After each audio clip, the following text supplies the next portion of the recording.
have to keep it like distance. Keep it, yeah, keep it close to your mouth. Okay, so a little bit about me. I am 26. I live in alcohol in the country club, and I'm retired. I am a crypto and forex market pattern coach. I actually, I don't want to brag, but last week I threw some lines on my chart, and first was 42,000, then 38,000, and I had a line at 29,000. I didn't think it would go to 29, but based off of Binance, it actually hit 28.2, something like that. And we're above 40 now. Anyone know? Yeah, pretty good bounce. Before you go all in with 100x leverage, just kidding, never do that. Before you go all in, I'm waiting for like a 42,000 reclaim to put more in, but I definitely bought some when we did. Didn't anticipate. I actually talked to Steph yesterday to plan this topic, which was on emotions. And it did. So it was good timing. So super good timing. I have been trading. I actually got into crypto late 2016. Actually, my first introduction to Bitcoin. Yeah, could you give me some water? Oh yeah. Water. I had my first introduction to Bitcoin in 2014. I was trying to buy some drugs on the internet, to be honest. And didn't know what it was, and it never hit, never clicked. So I was actually invested in 2016. Very much a stick to the man type of guy. So, Speak up a bit. I thought I was a genius. So I thought that because of the time I got in 2016, I rode the bull market all the way through 2017, and I thought that I was the greatest thing in the world. In 2018, January, before the big dip, I went all in like 40x leverage. Lost it all. I made some money over the summer from crypto, and I was in Vietnam at the time. I was traveling to Asia, and yeah, I learned a lot. I realized in that dip that I really didn't know much. I had to go back to the U.S. and get a job again, and that was one of the worst experiences of my life. Not leaving my job, but then begging for it back later on. That sucked. So, what I'm super grateful for is that, that I got to see the entire market cycle. I kept putting money in the market all through 2018, 2019. I had a pretty good job, and I just had leverage trading. And I thought I got that false positive feedback, from 2017, which was really smart. So, after probably gambling maybe 40 to 50,000 US away over the course of a year and a half. Speak up. I finally got into Forex to start to practice patterns, because Forex patterns are a lot more consistent, and I highly recommend everyone that wants to trade, that's pursuing that, to start trading Forex, because you actually might be a really good trader, but because crypto is so volatile, you're going to get some negative feedback. So, I imagine that in the future, as the market gets used, a lot of pullbacks will start to slow down, but we're still there. So, remember that. Even especially in dips like today, remember we are still new to this market, and there's so much growth potential. So, today, I'm going to give you a little bit of my history. I started coaching back in August because I'm like totally free, like completely totally free. I don't have to do anything that I don't want to do, and I personally want to see everyone enjoy that same freedom, and I get a lot of fulfillment out of having homies to see too, So I started coaching off of that, and I coach a lot of people that have a 9 to 5, and I've had 7 people so far quit and retire from trading after coaching them for 4 months. Woo! So that's exciting. Today I'm talking about emotions, trading and emotions, and practicing emotional intelligence. It's easier said than done, especially when we're in the highs of the markets and the lows. Our emotions as humans, they can be superpowers, but if we're trading, they can be our downfall, they can be our kryptonite for sure. So the biggest thing I could ever recommend out of anyone looking to trade is to practice bettering yourself. And it's very important to learn the skills and learn the techniques and learn the price action to be able to predict what's going on. But if you have some subconscious programming saying, I'm not worth it, or I need to work hard to make money, or thought, right? You're never going to make it. Liquidation's going to happen a lot from experience. So, on top of that, the most important way to start to reprogram the subconscious mind is to become intelligent emotionally. Like I said, a lot easier said than done, but I have some practice. I actually am going to sit down because I had to bring my iPad because I take notes. I go on tangents sometimes.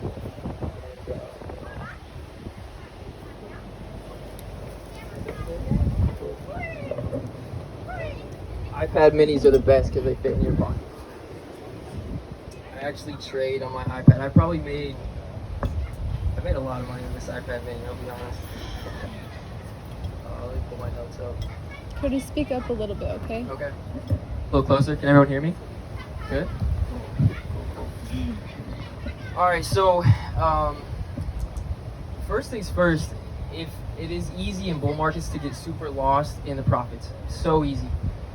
If those of you that have invested, especially if you've been invested in crypto at least 6 months now, you know like the returns are awesome. And there's still so much upside. Like I actually firmly believe Ethereum will probably go to 100K just because of how many projects are built on it.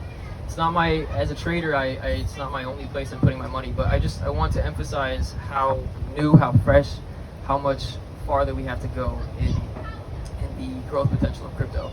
So knowing that, trading with leverage, it's good if you know what you're doing, but unless you've practiced in a demo account and proved to yourself that you can consistently make money, playing with leverage is gambling, 100%. And even if you know what you're doing, if you trade with like more than 3 to 5x leverage, gambling, 100%. Remember, this is all from experience. I've tried putting in 10 grand at 50x and just let's see what happens, and lost it all for sure, multiple times. How do we build emotional intelligence though? Because the thing is when I've lost money every single time, it's because I was in that state of euphoria. It was like, wow, I'm killing it. I'm gonna be rich forever. Like I'm gonna buy all these $1 million houses on every beach in the world. And as soon as you have those thoughts, trust me, that's the time to sell. But when you're in that moment, it's like you don't know, right? Those emotions just take over completely, and so our common sense kind of goes with it. So what is emotional intelligence? It's being highly conscious of our own emotional states, especially negativity, frustration, sadness, or even the more subtle emotions of that. Especially as a trader, when you make 2, 3, 4, 5 winning trades in a row, whether you're scalping, just trading day to day, or you're swing trading over the course of weeks or months, when you keep winning, it's easy to start thinking, oh, well, I'm gonna win forever. That right there is an emotion. That's greed. That's confidence. Yeah, confidence. The root word of that Latin. I'm very into conscious language. I have to throw. My girlfriend asked me to mention that, but conscious language. Quick tangent. The word morning. It's very. Everyone says good morning, right, when we wake up. But if you think about it. What's the other word? Mourning. I'm mourning. What do? You mourn when people die. It's a sad thing. Your subconscious actually doesn't know the difference between the two. So when you are wishing good morning, you're saying good morning to someone, you are wishing them negativity. Another one in English is the word hello. Let's break it down. Hello. So spelling, you're casting spells with the words. So be very conscious of what you're saying constantly. And if you want to study that more, I recommend looking in the Latin root of words, because there's so many out there. Weekend. You go into the weekend, you're weakened, right? So they kind of screwed us for us English speakers. Understand versus overstand or understand. Let me bring it back to emotional intelligence, but I had to throw that out there because to master our emotions and to be conscious, all the time, we have to be conscious of. I see what you're saying about the mic. We have to be conscious of everything that we do and say, and especially our words, right? Where you're grabbing it, maybe. I think so. Yeah, probably. Everyone hear me good? Everyone following good? Yeah. Cool. I'll make sure. So, emotional intelligence is being highly conscious of your emotions, but if you can start to identify these emotions as they come up, you can start to manage them, and you can start to shift that subconscious programming of like, oh, I need to be excited this time, or I need to feel down and bad about myself, right? Emmanuel losing that money, it's a great way, it's a great feedback, right, to feel like he needs to be down on himself, but in my eyes, I think it's a great lesson, because I guarantee you he's never going to go that high of leverage again. So when he's trading with 10, 20, 30 Bitcoin, it's not going to happen again, right? Liquidation will happen. I hope. But more importantly than being able to identify emotions in yourself is to practice. You can actually start to identify them in other people. So I have an exercise. I'm glad that Emmanuel did the 1 minute meditation, but I have something that I do actually while I'm trading. And it helps me a lot to just bring myself to the present, to come to a space of being logical and not being emotional. So I want to take, it's kind of like a little meditation practice. I won't go as long as the 1 minute, maybe 30 seconds, but I want to show you guys this practice that I do consistently so that if you are trading, if you're in those leverage situations, you can step back, step into your body and ask yourself if you need to close the trade or if you need to double down. So first things first, everyone close your eyes. Take a deep breath. And breathe from your belly. That's the proper way to breathe. Breathing into your belly first, and then into your chest second. Do this 3 times, so give me 2 more.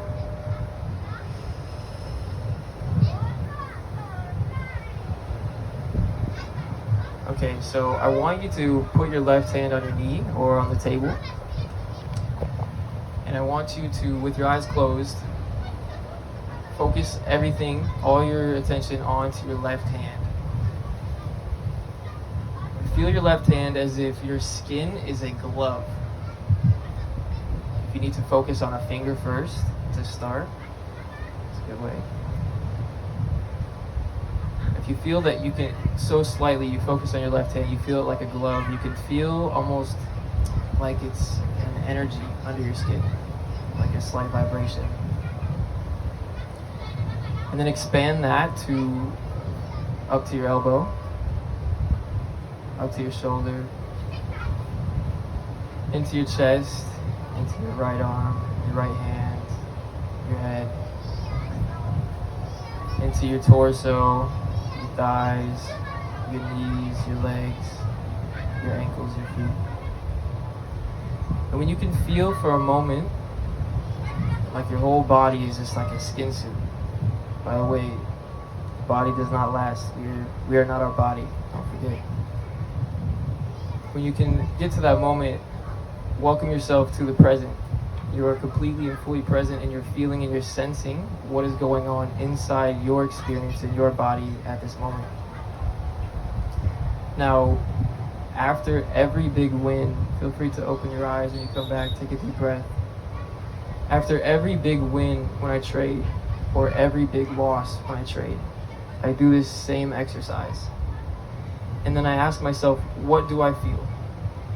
So I actually recommend, I love if I had a slideshow, but Google the thermal pictures of emotions. After you meditate, you feel your entire body. Anger, so let's say you lose 2.5 Bitcoin in the market, the first thing you do is going to be angry. Anger actually fills your head and your chest with blood. And if you're focusing so wholly on what your body is feeling, you can be present and you can sense that anger and you can feel it intensely, and then you can take a deep breath and you can let it go. And then if you feel like it's time, go trade again. I recommend at least 30 to 45 minute breaks between good wins and good losses if you're trading day to day. If you're swing trading, it's good to take a week break, you know? We're so new still, like, to this crypto game, that you're way better off to just hold on to what you have than to leverage and get greedy and try to make more. You know, if I told you, like I said, I firmly believe that something like Ethereum can go to 100,000, just think of that. Think of the potential for you and for all these other coins that can still go 100x or more. You know, there's still some out there for sure. But if you lose yourself to your emotions, whether that be anger or greed, or on the opposite end, euphoria, you're going to miss out and you're going to put yourself in a situation that you might regret later, 100%. So now that we're here, now that we're present, I want to go over just a few things that I do to protect myself, to protect my money, to protect my trading account, because in the end, as a trader, it's awesome to make profit. It's so cool. And you make one big trade and it pays your bills for a year or two after one big trade, in 3-4 days. It's great, but if you can't keep it, how cool is that? Are we good? Yep, kind of. So I have some things that if you were taking notes, this would be a time, but at least just remember, as a trader, besides emotional mastery, besides emotional intelligence and reprogramming your subconscious, the most important thing that you can practice is risk management. 1,000,000% risk management. As a trader, if you are not practicing risk management, if you don't have, every time before you go into a trade, if you don't have it calculated out how much money you're risking, and if your stop loss gets hit, how much you're going to lose, if you don't look at that amount and accept it and look at it like, okay, I'm cool, like if I lose that, I'm fine, you shouldn't be trading 100%. And if you look at that amount and it's like, oh, I wouldn't be too thrilled if I lost that, you're risking way too much. Way too much. This is a marathon, it's not a sprint. All right, marathon. So don't, it's a scarcity, and I'm only saying this from experience. I don't want anyone to feel any type of way from the words I say, but I've been there so many times. Over probably a year straight, I was in that scarcity greed mindset because I wanted out of my job so bad, right? Wanted that new house so bad, right? And if you stay in that mindset, like I said, you're a lot more likely to lose what you have. So number one, practice risk management, and that is measuring out your potential loss if it were to go opposite of the way that you're hoping for, right? Or you're shooting for. A good rule of thumb on that is, as a trader, I never risk more than 5%. Every single trade, when I have my stop loss, I never risk more than 5%. If you're risking more than 5%, you're gambling, 100%. And anyone who's been trading longer than 3-4 years will tell you the same thing. So, yeah, 5% is good. And that's across the board. So if you have 3 trades open, let's say 2 trades, because I'm not so good at math. I barely graduated high school, guys.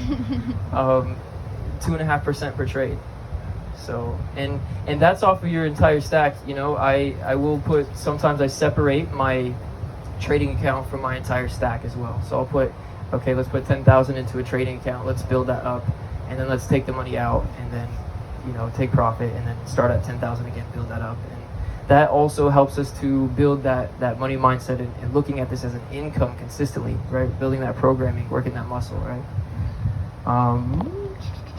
Let's see. Trading journal, very important. Calculate your risk. I also never trade if I haven't meditated before. So meditation is so important to me. I meditate daily. Sometimes I get 20 minutes in, sometimes I get an hour and 20 minutes in. But so important, because when you're practicing that outside of when you're trading or anything you do, you're setting that habit to be present more often, right? So the more that you're present, it's like going to the gym. I don't go to the gym much, but the more you go to the gym, right, the bigger you're going to be, right? Bigger you're going to get, more muscle you're going to gain. Meditation is the exact same way. The more present you will be, and the easier it will be to be present in those moments when you need it most. When you're in the charts, when you're in 5-10x leverage, when you're up 300%, right? Alexander back here, I talked to him earlier. He's been trading for a while as well. A good friend of mine, and he said his rule of thumb was he would make 3 trades, and if he loses 3 in a row, he's done. So setting rules for yourself is super important. Calculating your risk, but then setting rules and keeping a trading journal to where you are constantly looking at those rules. You know, whether that's I risk no more than 5%, or I only trade when I'm in this supreme prime perfect mindset, right? After I've had 3 cups of coffee or whatever it is for you. I never trade after I've had a loss, or I only trade at noon because that's when I'm fully up and at it for my day, right? I've had my whole routine going, right? Whatever that is, setting those rules and following them. If you want to make trading a long-term thing, you have to commit to yourself to constantly be better, be constantly improving. So that's through meditation, that's through following your rules. One last thing too is a trading journal. So I keep a trading journal, and I journal every single trade that I make. And my journal includes, okay, where am I entering? Why am I entering? And through trading, through pattern recognition, I have all my price action reasons. I still use things like support and resistance. You guys have all heard of that. Whatever my reasons are to enter the trade, I put that in the journal. And then how much am I risking? If my stop loss was to get hit, how much am I going to lose? And I look at that amount and I accept it. And if I can't accept that amount, then I lower the amount that I'm risking in the market. And the most important part of my trading journal, and this is an Excel spreadsheet, by the way, I can show it if you guys ever want. I have a template too, so let me know. I'll plug my Instagram here in a bit, and you guys can hit me up if you want that template. But the most important part of my trading journal is I put in, how do you feel? What's your emotion? Are you in the mental state to be trading? And if you can journal that, you're able to, before you make a trade, you're able to go over and to actually look at yourself and be present and really process whether or not you should even be trading. And the more important thing to do, which it can hurt egos sometimes, but study your trading journal. Every time you've won, see, okay, why was I right? Why did I win? And every time you've lost, why did I lose? Where did I go wrong? Well, I lost a trade and I wanted revenge. I was going to get the market back and show who's boss, right? Yeah, that never works. Good luck. Yeah, but I also want to plug in, I'm kind of wrapping it up, and then I want to answer any questions that anyone might have, if any. But for me, after I got to this point where I was making consistent money trading, and I got to this point of feeling more freedom, feeling like, okay, like I don't need to go work hard to pay my bills, like they're paid, like I'm good, I feel fine, and I don't feel like I need to go and make all this money right now. After I get that time, that extra time, it's so important to consistently take care of yourself by having as much fun as possible. Because when you're having that fun, it actually takes you completely out of any other situation. It brings you totally and utterly present. And when you're doing that, I don't know how you guys are in Tulum, so you all manifest, right? So when you're manifesting by having fun all the time, you're actually manifesting more situations to have more fun. So I am a good trader because I have lots and lots and lots of fun. I enjoy my time. What's the point in having money if you don't enjoy it, right? It's pointless. It's a tool. Money is nothing. It's just a tool, right? So have lots of fun. And I also have to plug the only reason I'm here right now, the only reason that I got into crypto, I got into trading in general, is because I really worked on my subconscious, and the things that have assisted me the most were plant medicines, experiencing things like ayahuasca, like Tepes Cohuite. That was super powerful. Alexander back here actually he's the shaman, so he's amazing. Life-changing experiences like that allowed me to look at myself from a completely outside perspective, put my ego in check, and reprogram my subconscious mind to perform for me in the way that I choose instead of against me, right? Our subconscious mind can process 2 million bits of information per second, but your conscious mind can only process 40. So you don't think about breathing, you don't think about your heart beating, right? You don't think about those things. So by programming that, by working on those things that may hold you back, those limiting beliefs, yeah, you'll do amazing. So you guys are here, like, no matter how much money you lose right now, as long as you're still buying in like the next 3 years or so, you're still gonna absolutely kill it. So pat yourselves on the back for being conscious enough to be here, to be now, and to be present. Yeah, I think that's all I got. So Plug the IG. Much love to you guys. Plug Instagram. Huh? Your Instagram. Oh, sorry, that was really loud. I gotta plug my Instagram. So I go by Zeller. I've had that nickname. I don't know where it came from since I was like 13. Cody is my government name, so I do go by that also. And my Instagram is @theascendedtrader. I try to be super conscious. I'm into the chakras, so I have the page following the chakras and everything. And Yeah, I teach patterns. So, and more importantly, I teach more in depth on how to master your emotions and how to reprogram your subconscious mind so that you can be a consistently profitable trader. But yeah, if nothing else, if you guys want that Excel spreadsheet with the trading journal, by all means, just shoot me a DM. I can get that to you. Anyone else I want to shout out or plug? Questions? Oh, let me just say, yeah, I did mention Bitcoin again. I want to emphasize. I did buy a good amount earlier today, but I have money left over just in case we go lower. And I personally think, and I'm hoping for, praying for, a sideways bearish type trend for the next 3 months, because that would be the maximum best, or the best possible outcome for us to hit 100K this year or early next year. So, you know, the farther and the longer that we go down or sideways, the more liquidity we're going to create to, you know, gas this, send us to the moon, right? Rocket fuel. So, yeah, keep hanging on. And anyways, any questions? Anyone have anything I could answer? Topics you want to go on down? Yeah. Yeah, a day. So I actually I prefer. He asked how many positions do I open each day. I keep it based off of the risk. So normally, if I'm day trading, meaning I'm making opening a position I don't expect to hold longer than a day or two, 1 to 2 trades. Yeah, based off of risk. So I also swing trade though.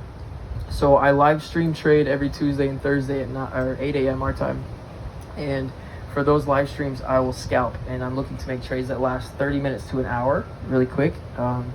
But for my swing trades, it's kind of like investment, right? And I'm holding those for weeks to months, and I have probably 12 coins I'm in. Bitcoin, Ethereum, and the rest are shit coins. So, but shit coins are cool because they provide liquidity for all the coins that do matter, that are providing a lot of value. So I do have most of my investments, trades, positions are long-term, in the top 10 to 20, and then I have like 3 or 4 that are like super low market cap. You calculate the percent of fuel and the trading.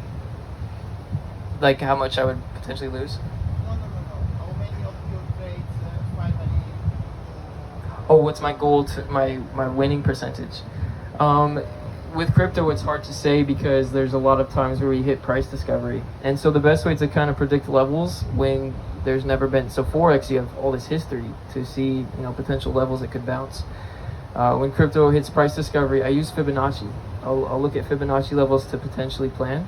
And the way I trade is I use price action. So I see what the candlesticks are doing and the patterns that they're making at those levels, at those Fibonacci levels.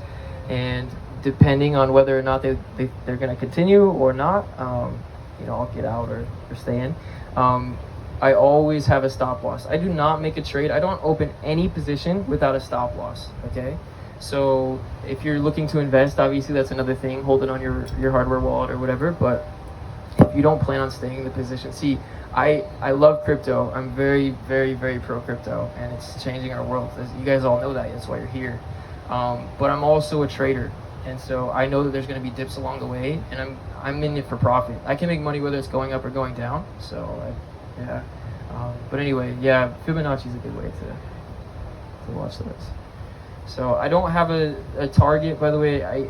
When it comes to percentage of return, when I'm trading Forex, getting like 2 to 3% return average in a day, or minimum 1% is a good idea. Good thing to think about. I mean, over 200 something trading days, if we're not counting the weekends, I don't know exactly.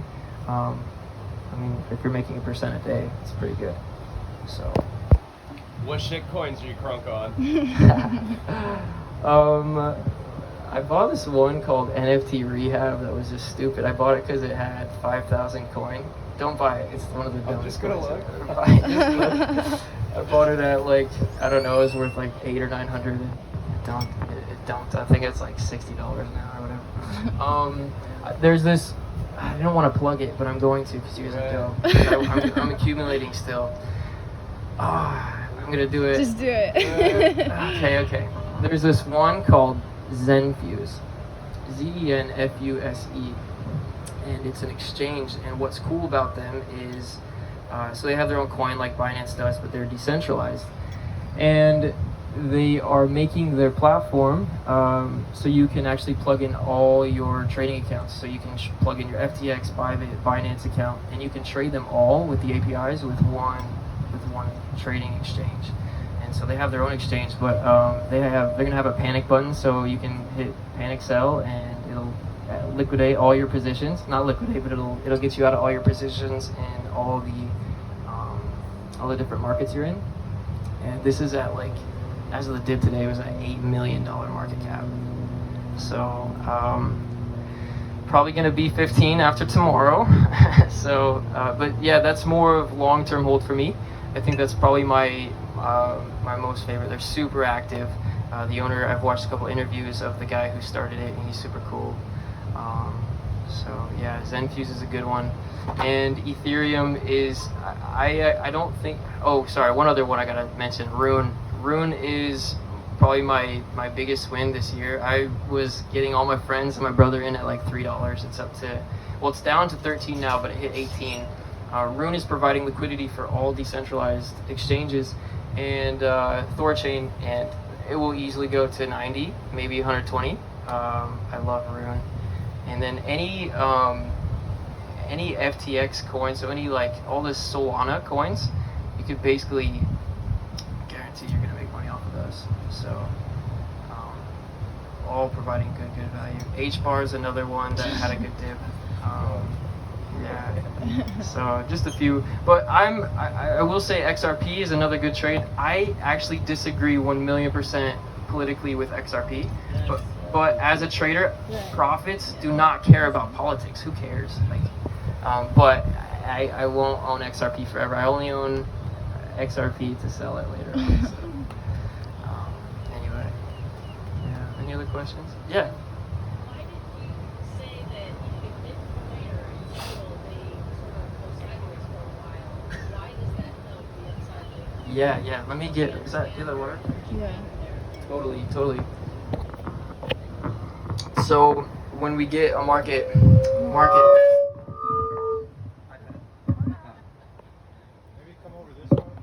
Yeah. It's the Feel better iPad. now. I don't need the iPad anymore either. So to see when the market, why does it create reversal? Well, first of all, look at how we went up. You know, I didn't expect Bitcoin to hit 50,000 until later this year. So I missed out on some of the move because I'm like, yeah, it's just a fake out. But think of how we hit that 60,000 and how quickly and easily we just went down over the last day. So what happens is when you get to a level that the big boys, people with billions of dollars, are looking to buy, they'll manipulate the price up and down so that they can get a lower average entry point. So, and then the same thing happens at the top. If you look over the last like week to 2 weeks, or really month, Bitcoin's been doing that sideways thing. And so what they were doing was distributing, because if they liquidate their entire position, you know, $100 million or more, depending on the hedge fund, it's just going to tank the market. Everyone's stop losses are going to get hit. So they have to manipulate and exit in a way that is conducive to getting their highest point to sell.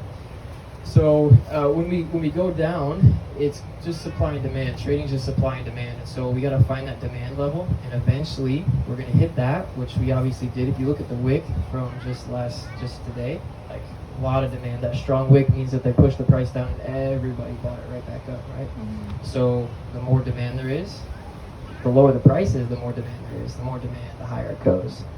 So I personally, as a trader, if you think about it, like I'd rather, if I had a $100 billion hedge fund, I'd rather buy Bitcoin at like 30 grand. So Emmanuel, even though you probably feel bad about your loss, I don't know where you are, someone's really happy because they bought your Bitcoin from you. So.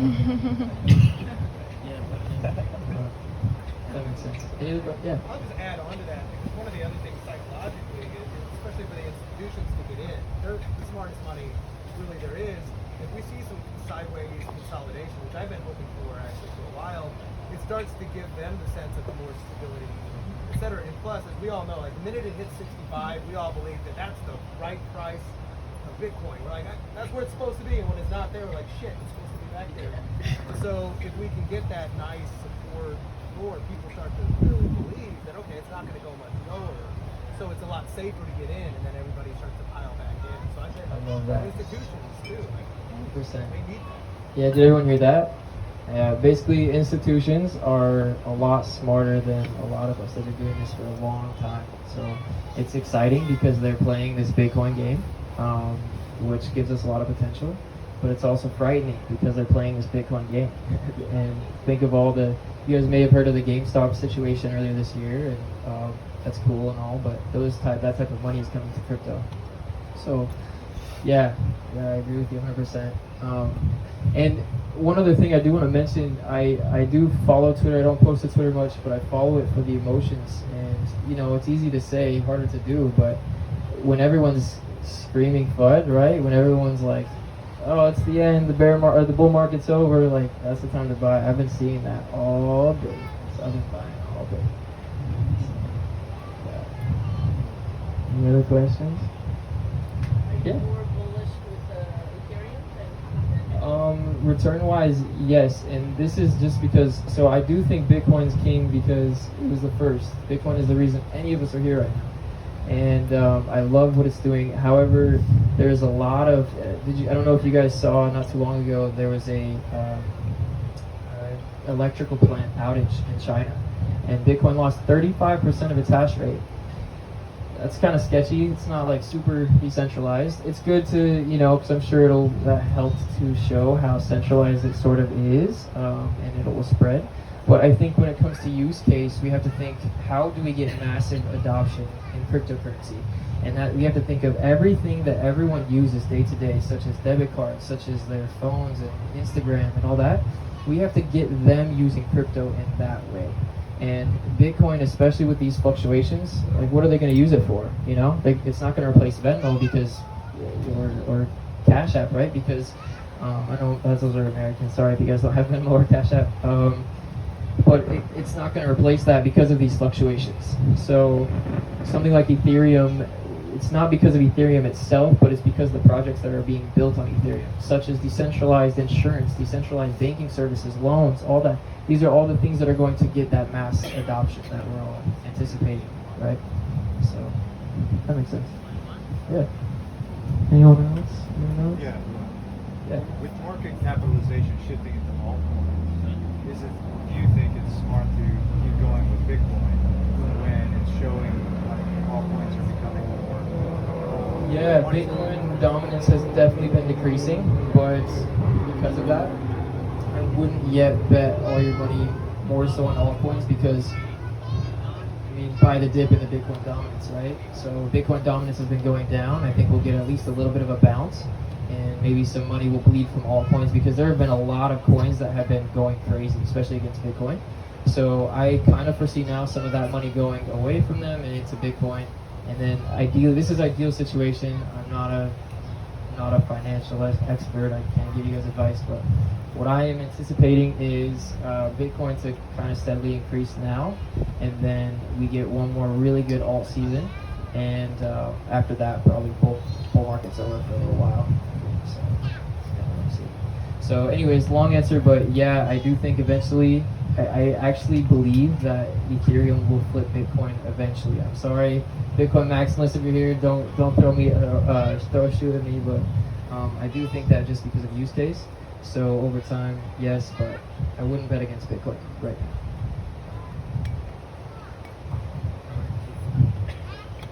now. Oh.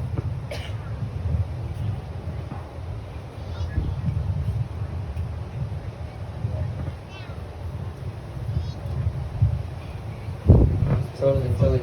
So she said she knows that reprogramming the subconscious is an extremely important part of life, of trading especially. So she asked how to do that. Actually, I have another good friend here, Matthias, and his mother is a hypnotherapist. And aside from plant medicines, hypnotherapy is, if plant medicines aren't your thing, hypnotherapy is super, super powerful. Her name's Maria, and she basically took me back to each of my parents' childhoods and then prepared the generational rifts between my parents and their parents, And I found that that had an effect in the way that I interact every day. And the best way to explain that is the compound effect. If an airplane is leaving Los Angeles, going towards Washington, D.C., if it's 1 degree north, it's going to end up in New York. And conversely, if it's 1 degree south, it's going to end up in Florida. But you won't notice when it's over Vegas, right?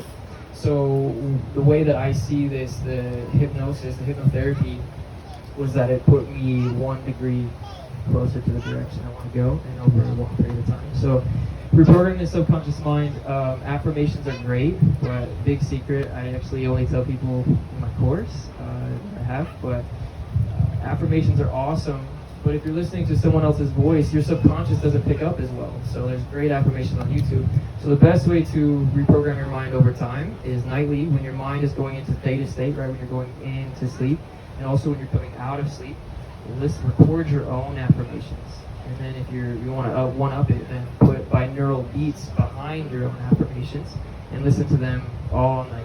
And so your subconscious is always processing information. Remember, powerhouse, right? 2 million bits of information per second. It's always listening while you're sleeping. So if you can constantly be putting stuff in there that, I am abundant, I'm powerful, right? I make millions of dollars every week. Whatever you want to program into your mind, it's all possible. So those are all some secrets. That helps. Nice. Anyone else? Anyone else? Pretty good. Thanks, guys. People are done. That was